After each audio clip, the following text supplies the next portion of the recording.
Juízes capítulo 15. Algum tempo depois, durante a colheita do trigo, Sansão foi visitar a sua mulher e levou para ela um cabrito. E disse ao pai dela: "Quero entrar no quarto da minha mulher." Mas o pai não o deixou e respondeu: "Eu pensei que você a odiava e por isso a dei em casamento ao seu amigo. Mas a irmã menor é ainda mais bonita. Se você quiser, pode ficar com ela." Sansão disse: "Desta vez eu não sou responsável pelo que fizer com os filisteus." Então caçou 300 raposas, amarrou-as 2 a 2 pelos rabos e prendeu em cada par de rabos uma tocha. Pôs fogo nas tochas e soltou as raposas nas plantações de trigo dos filisteus. E o fogo queimou não só o trigo, que já havia sido colhido, mas também o que ainda estava nas plantações. Também os bosques de oliveiras foram queimados, e os filisteus perguntaram: "Quem foi que fez isso?" E ficaram sabendo que Sansão tinha feito aquilo porque o seu sogro havia tomado a mulher dele e dado ao seu amigo. Então os filisteus foram e queimaram viva a mulher de Sansão e a família dela. Aí Sansão disse: "Então é assim que vocês fazem? Pois eu juro que não descansarei até que paguem por isso." E atacou furiosamente, matando muitos deles. Depois saiu de lá e foi para a caverna da rocha de Etã. Sansão derrota os filisteus. Os filisteus foram, acamparam em Judá e atacaram a cidade de Leí. Os homens de Judá perguntaram aos filisteus: "Por que foi que vocês nos atacaram?" E eles responderam: "Viemos até aqui para prender Sansão e fazer com ele o mesmo que ele fez com a gente." Então 3.000 homens de Judá foram falar com Sansão na caverna da rocha de Etã e disseram: "Você não sabe que os filisteus mandam em nós? Por que você foi fazer aquilo?" "Eu fiz com eles o que eles fizeram comigo", respondeu Sansão.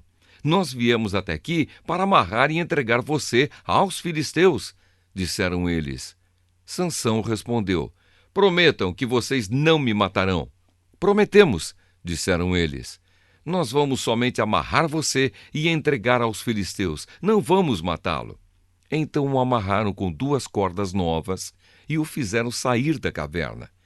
Quando Sansão chegou a Leí, os filisteus, gritando, vieram encontrá-lo. Mas o Espírito do Senhor fez com que Sansão ficasse forte, e ele arrebentou as cordas que amarravam os seus braços e as suas mãos, como se fossem fios de linha queimados. Encontrou por ali uma queixada de jumento que ainda não estava seca. Pegou a queixada e com ela matou 1.000 homens. Aí começou a cantar assim: "Com a queixada de um jumento matei 1.000 homens. Com a queixada de um jumento fiz montões e montões de corpos." Depois jogou fora a queixada, e aquele lugar foi chamado de Monte da Queixada. Sansão ficou com muita sede e fez esta oração a Deus, o Senhor: "Tu me deste esta grande vitória. Será que agora vais deixar que eu morra de sede e caia nas mãos desta gente que não pratica a circuncisão?" Então, na cidade de Leí, Deus abriu um buraco e dele saiu água. Sansão bebeu daquela água e sentiu-se bem melhor. Aquela fonte foi chamada de En-Acoré e existe até hoje. Sansão governou o povo de Israel 20 anos, na época em que os filisteus dominavam aquela terra. Juízes capítulo 16. Sansão em Gaza. Dali Sansão foi até a cidade de Gaza. Lá viu uma prostituta e teve relações com ela. O povo de Gaza soube que Sansão estava lá. Então eles cercaram o lugar e ficaram a noite toda esperando Sansão no portão da cidade. Ficaram em silêncio pensando: "Vamos esperar um amanhecer, então nós o matamos." Mas Sansão ficou deitado somente até a meia-noite. Depois se levantou e arrancou o portão da cidade com os batentes e as trancas, pôs tudo nos ombros e carregou para o alto do monte que está em frente da cidade de Hebrom. Sansão e Dalila. Depois disso, Sansão se apaixonou por uma mulher chamada Dalila, que morava no vale de Soreque. Então os governadores das 5 cidades dos filisteus foram falar com ela. Eles disseram assim: dê um jeito de Sansão contar a você por que ele é tão forte e como é que o poderemos dominar, amarrar e deixar sem defesa. Se você fizer isso, cada um de nós lhe dará 1.100 barras de prata.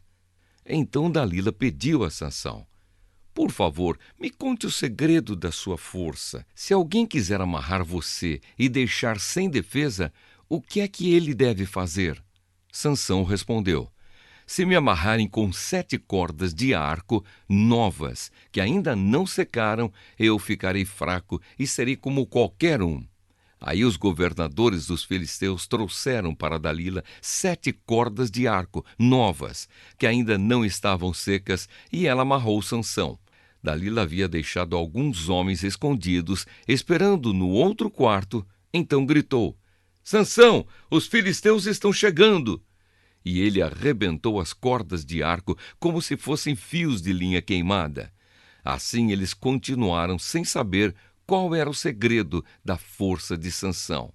Então Dalila lhe disse: até agora você mentiu e caçoou de mim. Por favor, me diga como é que alguém pode amarrar você. Sansão respondeu: se me amarrarem com cordas novas que nunca foram usadas, ficarei fraco e serei como qualquer um. Aí Dalila pegou cordas novas e amarrou os braços dele. Depois gritou: Sansão, os filisteus estão chegando! Os homens estavam novamente escondidos, esperando no outro quarto. Mas Sansão arrebentou as cordas como se fossem fios de linha. E Dalila disse: você continua mentindo e caçoando de mim. Diga, como é que alguém pode amarrar você? Ele respondeu: se você tecer num tear as 7 tranças do meu cabelo e prendê-las com um prego grande de madeira, eu ficarei fraco e serei como qualquer um. Então Dalila fez com que Sansão dormisse. Quando ele adormeceu, ela pegou e teceu as 7 tranças dele num tear e prendeu-as com um prego grande de madeira. Depois gritou: Sansão, os filisteus estão chegando!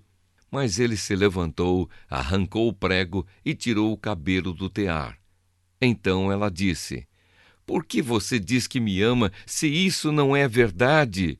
Você me fez de boba 3 vezes e até agora não me contou por que é tão forte. E ela continuou a perguntar isso todos os dias. Sansão ficou tão cansado com a insistência dela que já não aguentava mais. E acabou lhe contando a verdade. O meu cabelo nunca foi cortado, disse ele. Eu fui dedicado a Deus como nazireu desde que nasci. Se o meu cabelo for cortado, perderei a minha força, ficarei fraco e serei como qualquer um. Quando Dalila percebeu que ele tinha dito a verdade, mandou o seguinte recado aos governadores filisteus: voltem de novo, agora ele me disse a verdade. Então eles vieram e trouxeram o dinheiro. Ela fez com que Sansão dormisse no seu colo. Em seguida chamou um homem e ele cortou as 7 tranças de Sansão. Aí Dalila começou a provocá-lo, mas ele havia perdido a sua força. Ela gritou: Sansão, os filisteus estão chegando! Ele se levantou e pensou: eu me livrarei como sempre. Sansão não sabia que o Senhor o havia abandonado. Os filisteus o pegaram e furaram os seus olhos. Então o levaram para Gaza e o prenderam com correntes de bronze e o puseram para trabalhar na prisão, virando um moinho. Mas o seu cabelo começou a crescer de novo. A morte de Sansão. Os governadores filisteus se reuniram para fazer uma festa e oferecer um grande sacrifício ao seu deus Dagom. Eles cantavam: o nosso Deus entregou o nosso inimigo Sansão nas nossas mãos.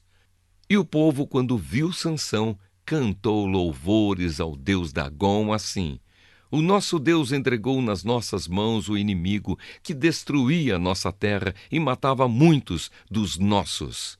E no meio daquela alegria disseram: chamem Sansão para ele nos divertir. Trouxeram Sansão para fora da cadeia e se divertiram à custa dele. Depois o colocaram entre as colunas do templo. Então Sansão pediu ao rapaz que o guiava pela mão: Deixe-me tocar nas colunas que sustentam o templo, para que eu possa me encostar nelas. O templo estava cheio de homens e mulheres. Os 5 governadores filisteus estavam lá. Havia no terraço mais ou menos 3.000 homens e mulheres olhando para Sansão e se divertindo à custa dele. E Sansão orou ao Senhor, dizendo: Ó Senhor meu Deus, peço que lembres de mim, por favor, dá-me força só mais esta vez. Deixa que eu, de uma só vez, me vingue dos filisteus por terem furado os meus olhos. Então agarrou as 2 colunas do meio que sustentavam o templo. Com a mão direita numa coluna e a esquerda na outra, jogou todo o seu peso contra elas e gritou: Que eu morra com os filisteus!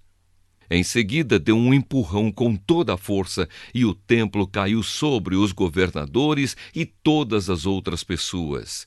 E assim, Sansão matou mais gente na sua morte do que durante a sua vida. Os irmãos de Sansão e toda a sua família foram buscar o seu corpo. Eles o levaram e sepultaram entre Zora e Estaol, no túmulo de Manoá, o seu pai. Sansão havia governado o povo de Israel durante 20 anos. Juízes, capítulo 17. Mica e os seus ídolos. Havia um homem chamado Mica que morava na região montanhosa de Efraim. Ele disse à sua mãe: Quando roubaram aquelas suas 1.100 barras de prata, a senhora amaldiçoou o ladrão. Eu ouvi a senhora fazer isso. Sabe de uma coisa? A prata está comigo. Fui eu que roubei. A sua mãe disse: Que o Senhor abençoe você, meu filho. Então ele devolveu à sua mãe as 1.100 barras de prata. E ela disse: Meu filho, para tirar a maldição de cima de você, vou dar esta prata como oferta ao Senhor. Ela será usada para fazer um ídolo de madeira folheado a prata. Por isso, eu devolvo agora esta prata a você. Mas o filho tornou a devolver a prata à sua mãe. Então ela pegou 200 barras de prata e entregou a um ourives. Ele fez um ídolo de madeira e o folheou com a prata. E o ídolo foi colocado na casa de Mica. Mica fez uma capela. Ele fez outros ídolos e também uma roupa de sacerdote. Separou um dos seus filhos para ser o seu sacerdote. Naquele tempo não havia rei em Israel e cada um fazia o que bem queria. Um rapaz estava passando uns tempos na cidade de Belém de Judá. Ele era levita. Esse moço saiu de Belém procurando um lugar para morar. E viajando pela região montanhosa de Efraim, chegou à casa de Mica. E Mica lhe perguntou: De onde você vem? E o moço respondeu: Eu sou levita, de Belém, da região de Judá, e estou procurando um lugar para morar. Fique comigo, disse Mica, e seja o meu conselheiro e sacerdote. Eu lhe darei 10 barras de prata por ano, roupa e comida. Então o jovem levita concordou em ficar com Mica e ficou sendo como um filho para ele. Assim Mica o escolheu para ser o seu sacerdote e o rapaz ficou morando na sua casa. E Mica disse: Eu sei que agora o Senhor Deus fará com que tudo corra bem para mim, pois tenho um levita como sacerdote.